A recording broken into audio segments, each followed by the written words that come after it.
here from Cherry Hill Private Wealth. Welcome to another edition of the Cherry Hill Perspective. This week we're going to take a look at the airline industry and how big a disaster it is right now. We're going to give you some insight into some tax changes that are coming into effect for 2023.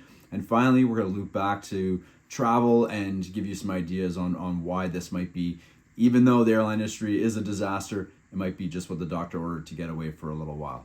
Hope you enjoy. During the pandemic, one of the hardest hit industries was travel, and more specifically, the airline industry.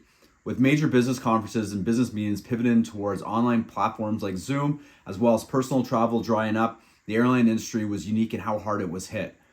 Business travel will likely take the longest to recover, and estimates are that it'll only recover to about 80% by 2024.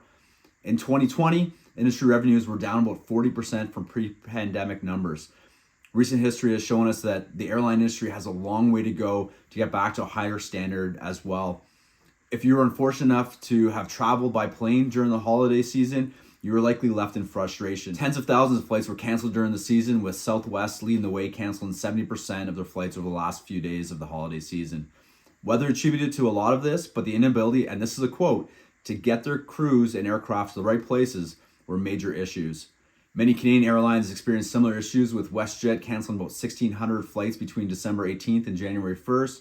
Sunwing also had its share of issues over the holiday season as well, with hundreds of passengers being stranded in Mexico and other sunny destinations. And this might sound okay to be stranded on a beach somewhere, but passengers describe being shuffled between hotels and sometimes arriving to find no rooms actually booked for them. So if you're still planning on booking that all-inclusive trip or just looking to get away this year, who should you fly with? A recent study ranked the best and worst airlines in the US and around the world. American Airlines easily took the award for least reliable airline, with over 2,100 flight problems reported, 157 cases of overselling tickets, almost 1,500 issues with refunds. In fact, it ranked the worst for every category except lost and delayed baggage and discrimination. According to some UK data, the low-cost airline EasyJet dealt with a whopping 20,906 complaints over a 12-month period, and just about 54% of them were actually resolved. Air Canada also didn't fare too well, with major issues in getting bags to their passengers at the end of the flight, which is a pretty key component in the airline industry, if you ask me. In the Wall Street Journal ranking, they had Delta as the best airline to fly with, and Alaska being the second best.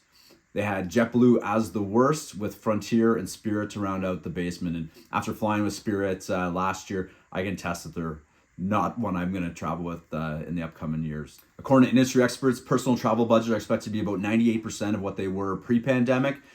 We've seen a net income in the industry rise to about $828 billion in the fourth quarter, and stocks advancing more than 12% in recent weeks. United Airlines over that period rose by about 22%. Much of the decision was driven by China's decision to lift quarantine requirements for travelers for the first time since the start of the pandemic. With the recovery in the airline industry, especially market-wise, many are wondering if these early gains that we're seeing are sustainable.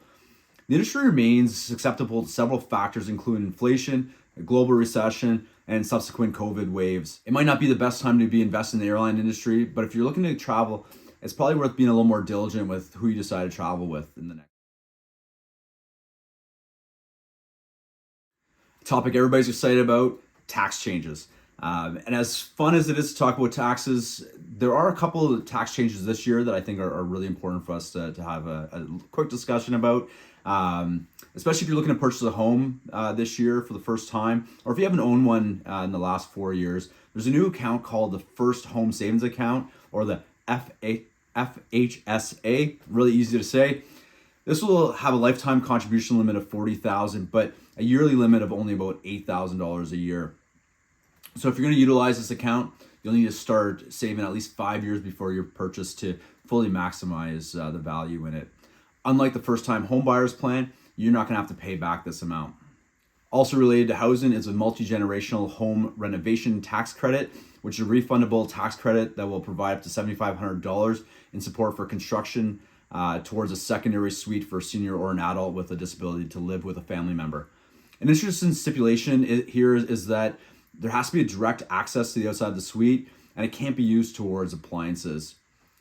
There's also been an increase in home flipping taxes. So It assumes that anybody who sells a home after possessing it for less than 12 months is flipping. They've also introduced the underused housing tax, which is a 1% tax on vacant or underused residential properties owned by non-residents or non-Canadians.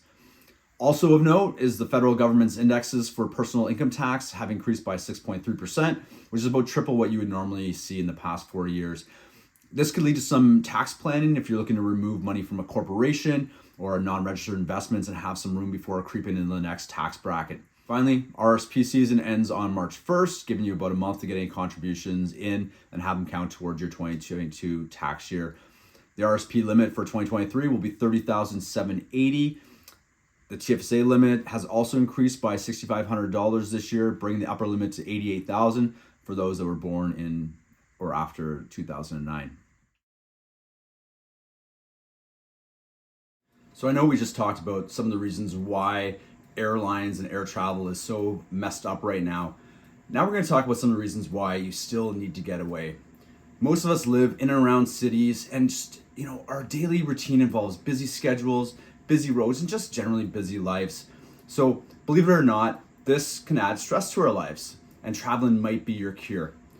It might be taking that airline flight to an all-inclusive or to Europe or somewhere like that. And it might be just renting a cottage or getting away with the family. Traveling can really disconnect you from your daily routine, see new places, meet new people, may even help you appreciate what's left behind. Traveling can just make you a much more interesting person to be around, as some of the stories that come from the great experiences and the not so great experiences of traveling are just really, really interesting a lot of times.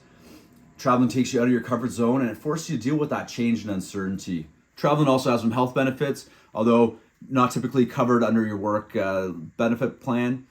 It is a great opportunity to sleep in late, even have that nap in the afternoon, just really catch up on that beauty sleep that we're all severely lacking. Of course, if you're like me and have a little one, that might not be possible anyways. Most trips involve a lot more walking than we're typically used to, as a lot of us sit behind a desk all day, and exercise is really good for your heart, muscles, and bones, and it can also really increase your energy levels.